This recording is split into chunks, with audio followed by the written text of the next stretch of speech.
আদম আলাইহিস সালামকে আল্লাহ পাক ডাকবেন, ডেকে বলবেন তোমার সন্তানদের মধ্য থেকে জাহান্নামীদেরকে আলাদা করে দাও। আদম আলাইহিস সালাম বলবেন, হে আল্লাহ, কতজনকে আলাদা করে দিব?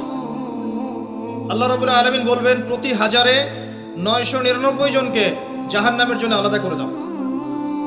বলেন ইন্না লিল্লাহ ওয়া ইন্না ইলাইহি রাজিউন। প্রতি হাজারে 999 জনকে জাহান্নামের জন্য আলাদা করে দাও। আপনি গাণিতিকভাবে এটাকে ব্যাখ্যা করতে যায়েন না, এখানে বোঝানো হচ্ছে মেজরিটি, অর্থাৎ বেশিরভাগ মানুষ জাহান্নামে যাচ্ছে, কোনো সন্দেহ নাই।